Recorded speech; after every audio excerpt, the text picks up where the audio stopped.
question like that kind of puts a lot of pressure on you now. It's gotta be kind of good.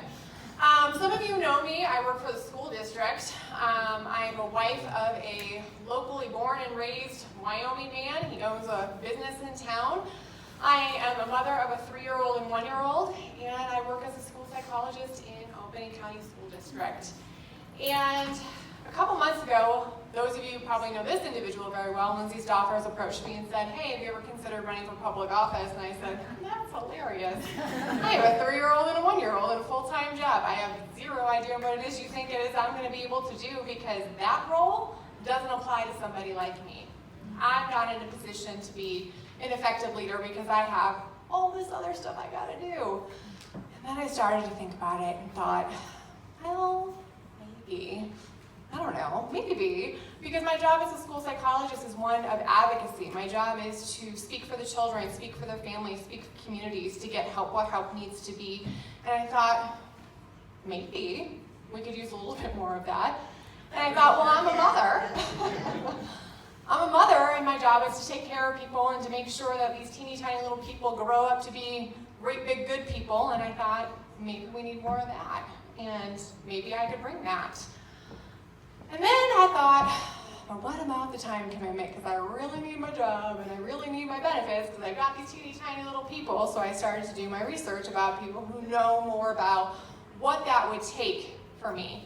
And I met with individual people, Charles being one of them, and he was my last conversation with somebody about, tell me what this would mean for me and what this would mean for my family. And actually what he said to me was, we need more people like you, and this is what your time commitment would look like, and because we want you, we will help you figure out how to do this. You will not be alone. And I thought, all right, I can do that. I can take this on then. And I was dutifully committed to advocating for all those who don't have someone to advocate for them, because that's what I do every single day in my job and in my life.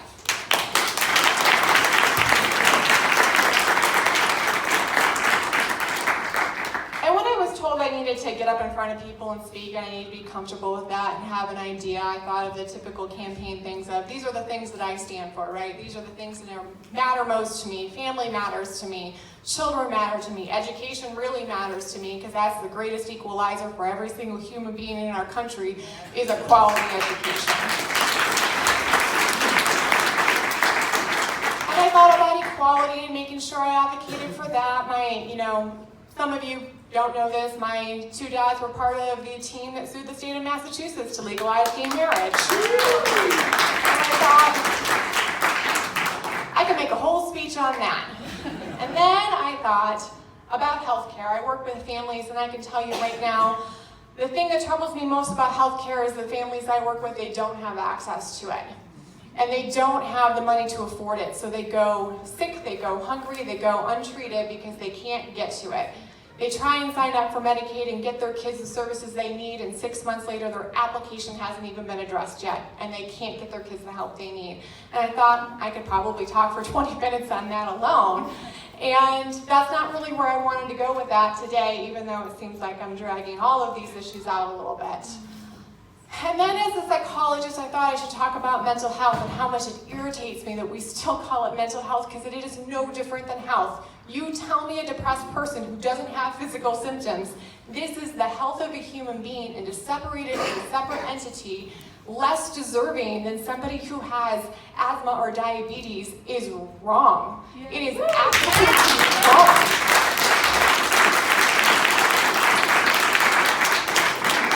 And I thought, no, that's not where I want to go, because I got a little fired up this week, because while I thought, yes, I'm going to do this and I'm going to commit, and I thought I do a good job in things when I dedicate, it was about 3 days ago that I got fired up. And I thought that's probably where I should talk more, is what fired me up.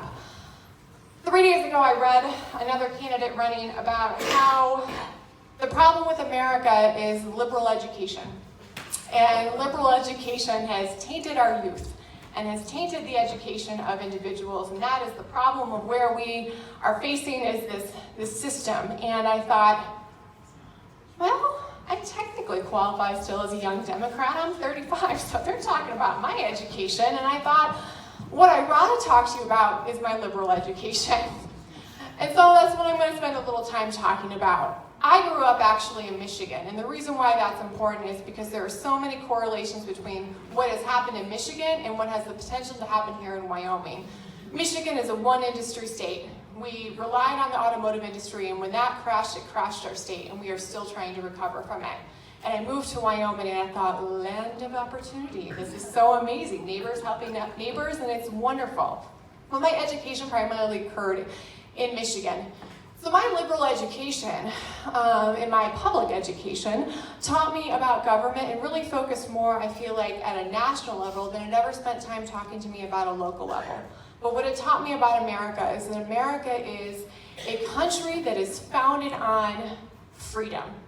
It is founded on the belief system that we came here and we started a nation that was going to be for everybody because they left a nation that was only for a few.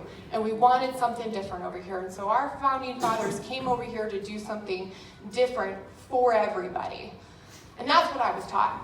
And then I was taught about how good triumphs. It's not that we have awful things in our country and histories that we ignore, is that when we look at it, the outcome is good triumphs. The betterment of all triumphs. That is where the campaign is, right? That's what America stands for, is that the good is what motivates people, and at the end of the day, that's where we're going to be.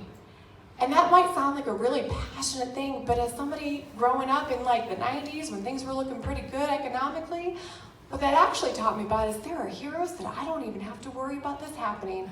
I'm the disenfranchised voter because I didn't worry. I looked at our nation and I saw the heroes. I saw the people who were fighting for the good and the good triumph. I saw my dads sue a state to legalize gay marriage and the heroes triumph.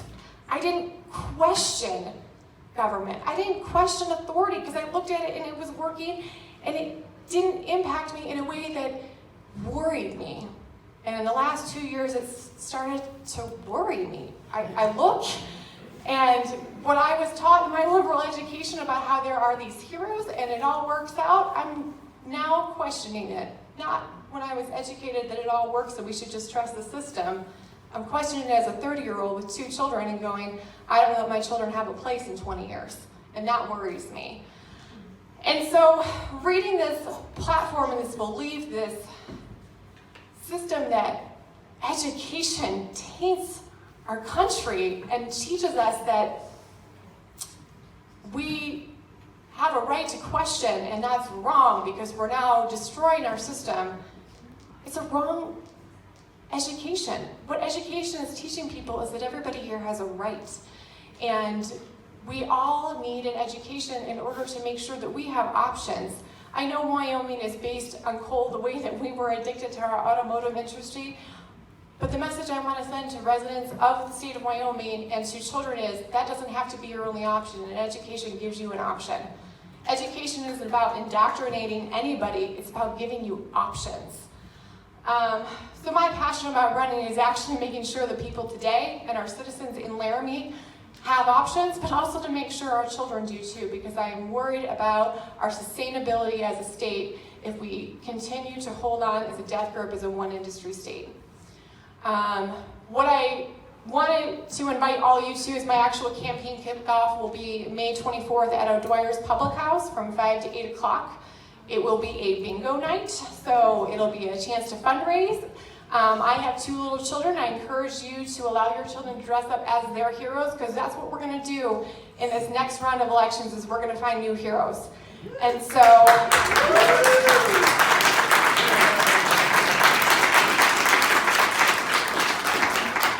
I'm running for the young people to make sure that we have a future and an option. I'm running for families to make sure you have the ability, it's 5 to 8 o'clock, to make sure that families have the ability to support their families and stay in Wyoming, because if they leave, I'm sorry to the older generations that is insisting on an older model, there will be nobody here to take care of you. And I'm running for children. So come join me May 24th. If you are also running, I encourage you to come, because the only way Democrats are going to win is if we are a united party together and we support each other and we back each other.